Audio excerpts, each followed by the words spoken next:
mengapa sih banyak perusahaan ketika dia merekrut karyawan, dia menanam ijazah.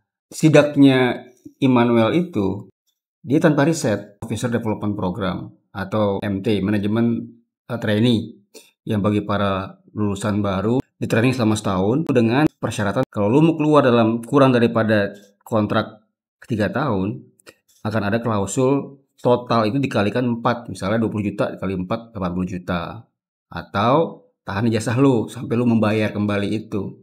Ya, Itu bayar denda kan? Itu dimengerti sebenarnya. Cuma ketika kalau misalnya orang itu udah memenuhi segala persyaratan, si perusahaan tetap tidak mengembalikan, nah, itu baru namanya masalah.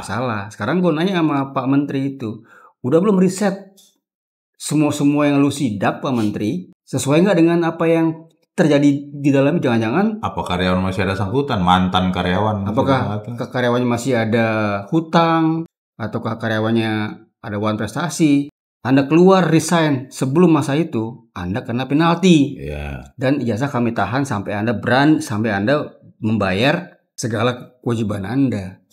Gue rasa nggak masalah. Kecuali kalau semua karyawan itu masuk ke kantor lu, semua ijazah ditahan tanpa ada prasyarat, ya itu baru menteri kita harus wajib membantu. Jadi gue bilang sih sebaiknya Pak Menteri, Pak Wamen riset dulu. Kayaknya yang dikerjakan Wamen siapa? Noel ini itu aja kan, ijazah sekarang. Sementara yang lain nggak diurusnya. Kayak kemarin itu yang di Binjai ditutup sama ormas, itu nggak diurus. Satu pabrik itu nggak bekerja. Ya, itu kan tenaga kerja juga. Tapi kalau misalnya karyawan itu ngambil uang, terus ditahan, harus ganti rugi, harus dibayarkan itu baru keluarkan ijazah. Kalau bermasalah dan belum menyelesaikan permasalahannya, pengadilan. Kalau sampai tahu-tahu si menteri sanaknya aja datang, balikin. Oh enggak, pengadilan dulu. Itulah. Gue sih kalau gue punya perusahaan digituin sama menteri, gue juga ngelawan. Iya. Tanya dulu, jangan main sidak-sidak aja. Gue ngeliat nih, kayak menteri mau sosokan kayak Deddy Mulyadi gitu loh. Banyak kan bikin konten tapi offside sendiri dia. Bakalan offside? Kemarin dia kan sidak ke Bumi Putra, BUMN loh itu. Ya mungkin dia harus nanya ke HRD-nya. Barangkali ada staff-staff yang sifatnya dulu ikatan dinas.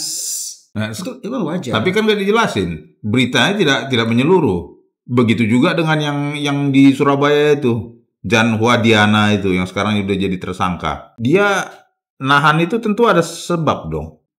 Pasti nggak sembarang dia tahan itu. Ya bisa jadi. Gue ngeliat dia bawa wartawan segala macam, membuat si penonton berat sebelah. Satu expose, iya. Expose berat sebelah. Jadi kita yang nggak pernah tahu PT ABC ini seakan-akan wah jelek bener ini PT. Terus lu lihat nggak ada yang karyawannya santai aja kan?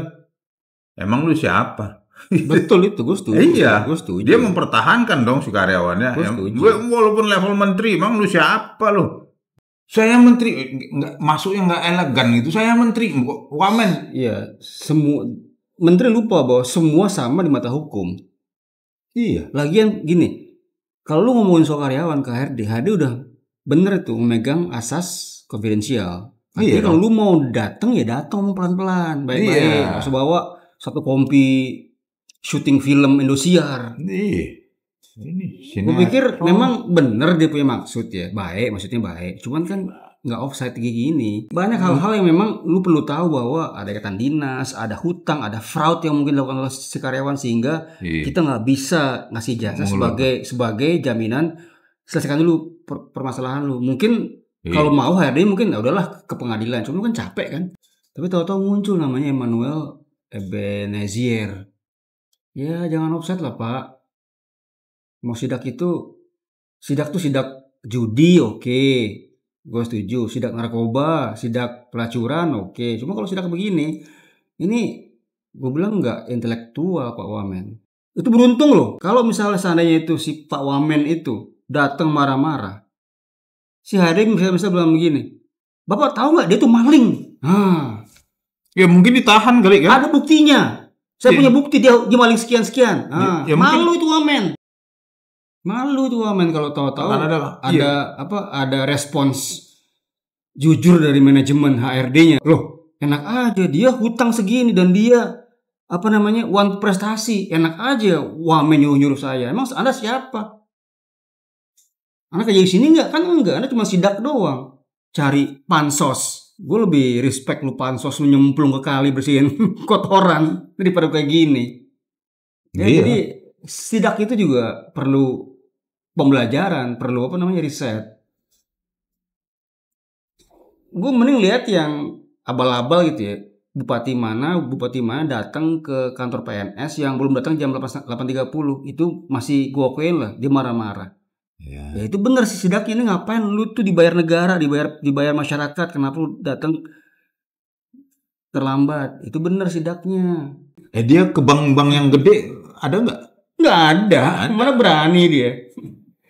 Dia datang Bumi Putra karena cuma mikir areanya area asuransinya. Padahal Bumi Putra ada banknya, ada konglomerasi yang lainnya Bumi Putra. Dia belum cuma asuransi ya.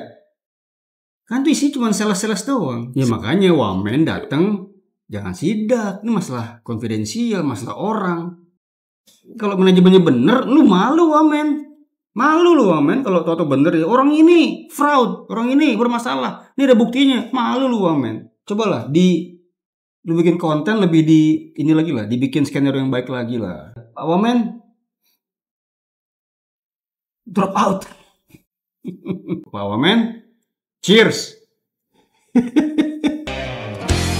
Sometimes you wanna go where